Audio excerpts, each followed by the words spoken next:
All right, welcome back to the channel. All right, man, can somebody please fight Gary Russell Jr.?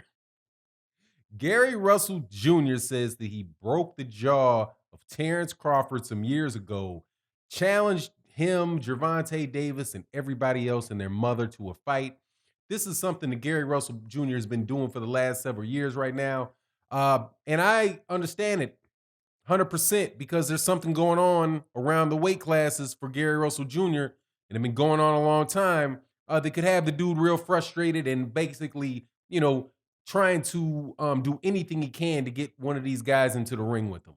Let's talk about that in this video.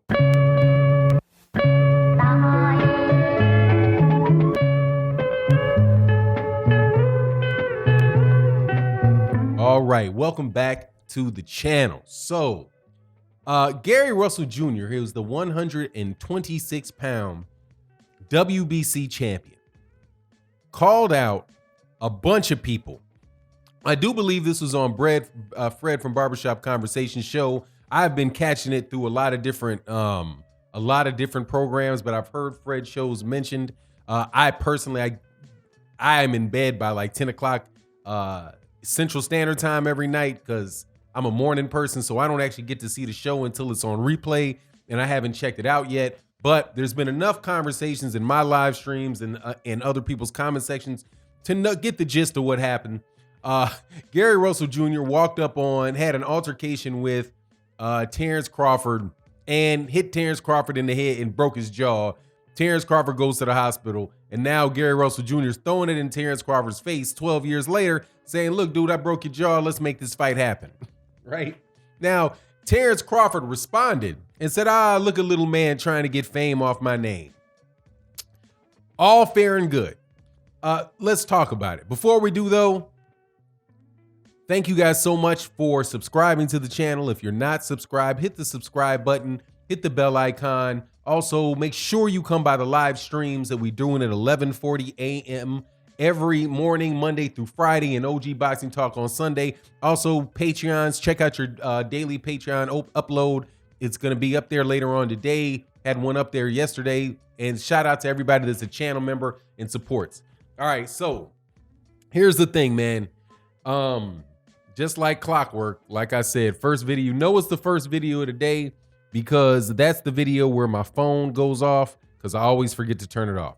So we're talking about Gary Russell Jr., Terence Crawford. Gary Russell Jr. and Terence Crawford as a real fight that to take place, I don't see happening. And I don't see happening for several reasons. But the biggest reason is Bob Arum. I don't see it happening because of Bob Arum, but also I don't see it happening because of the size difference between the guys. And Terence Crawford's just kind of just get the F out of my face type of attitude he had around it, right? Or has around it, which, makes sense, dude, because, he's a 147 pounder. He's the number, in my book, I have him as the #1 pound for pound fighter in the world. Why would he be worried about a guy that is in a boxing match that he's going to outweigh by 20 pounds coming in the fight, right? He shouldn't worry, won't worry very much. So that's why I'm saying I don't think the fight's going to happen. But I think that it is important to understand why Gary Russell Jr. is calling out Terence Crawford, why Gary Russell Jr. calls out Devin Haney, why he calls out Gervonta Davis, right? And that is because of two things. One is they've got a lot of press around them, and they're at weight classes where there's a lot of action jumping off. So at 135 pounds, where you have Devin Haney, where you have Gervonta Davis, you also have Vasily Lomachenko, who Gary Russell fought, and quite honestly, Gary Russell gave a better fight to Vasily Lomachenko than anybody has at 135 pounds. But anyway, that's a big packed weight class. And then obviously 147 pounds, that's the most stacked weight division in boxing. And there's a lot of press going on around it right now with the big name fighters that are there, like Errol Spence, Terence Crawford, Manny Pacquiao, and the lot, right? So there's a one side of it where Gary Russell Jr. is getting his name out there, similar to what he did with Leo Santa Cruz, with wearing Leo Santa Cruz's name, and Al, give me Leo Santa Cruz, right? what he had to do with Leo, what he did with Leo Santa Cruz's father by putting his hands around Leo Santa Cruz dad and then talking into the phone as he's walking away to Leo Santa Cruz to try to agitate him into a fight. Right now, the reason that the big reason why this all is happening is because these guys are cowards and don't want to fight Gary Russell Jr.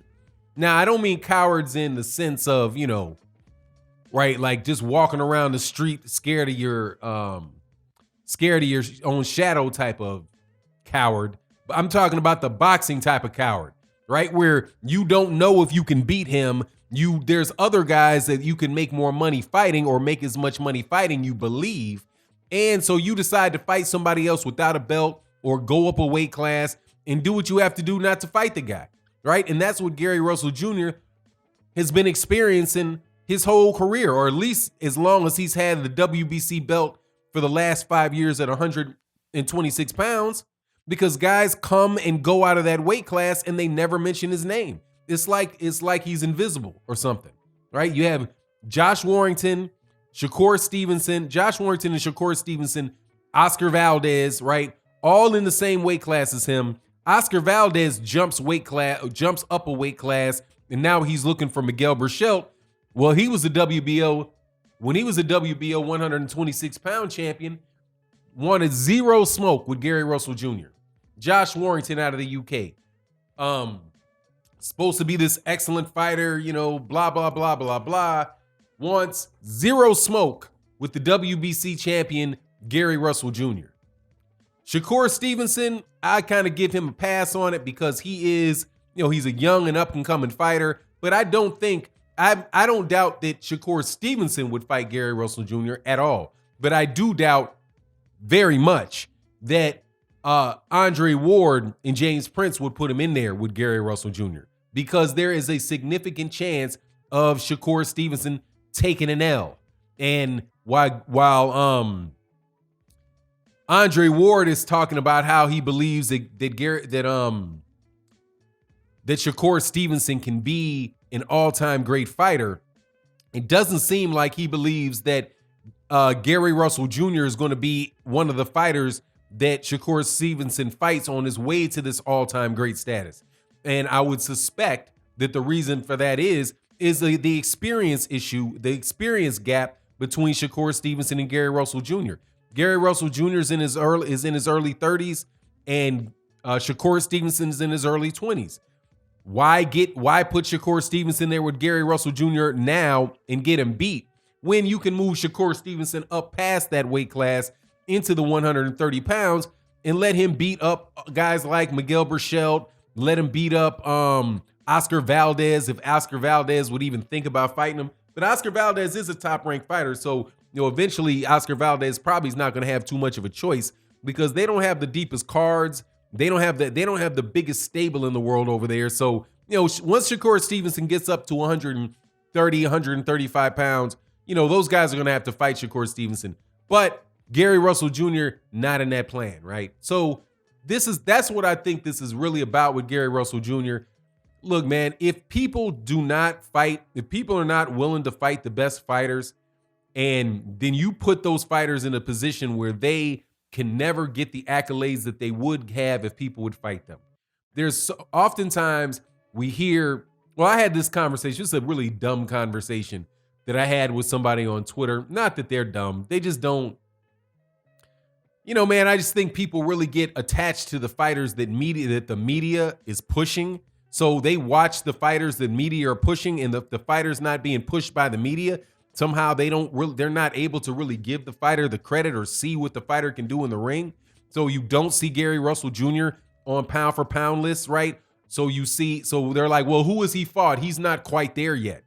I mean, he's not quite there yet. He's a fully developed fighter. He's been a champion in that division for 5 years. He's been a professional as long as Vasily Lomachenko has, and he's got one loss. What do you mean he's not ready? If you only are going to give credit to fighters for fighting people that you credit, then it becomes a vicious circle that nobody, just kind of like what goes on in the heavyweight division where people didn't want to give Deontay Wilder any credit and say, oh, Anthony Joshua's fought so many more credible opponents. He's fought he didn't fight Derek Chisora, but he fought Dillian White. He fought Joseph Parker, he fought Alexander Povetkin. Who has Deontay Wilder fought, right? Never thinking that, hey, Alexander Povetkin decided to fight Anthony Joshua, not Deontay Wilder, because he tested positive for performance-enhancing drugs. That's on Alexander Povetkin.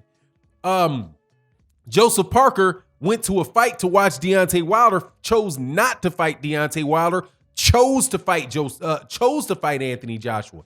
So when a bunch of fighters who are high to medium level fighters decide not to fight you and to fight somebody else who the media is pushing, the people that they don't fight, you just make this forever and ever. They can never be a good fighter. Well, why can't they be ready? Why can't they be a good fighter? Because the boxing media and the promoters don't want them to be. And that's the situation that Gary Russell Jr. is in. And it's a shameful situation that many black, slick, southpaw fighters, especially smaller fighters, have had to suffer through. And the best that I can hope for Gary Russell Jr. is that it goes away. But in the meantime, that Al Heyman is getting him paid and getting him his right amount of that money for the fights that he is getting. Anyway, that's my take on the matter. You let me know what you think in the comment section. And with that, I'm out. Peace.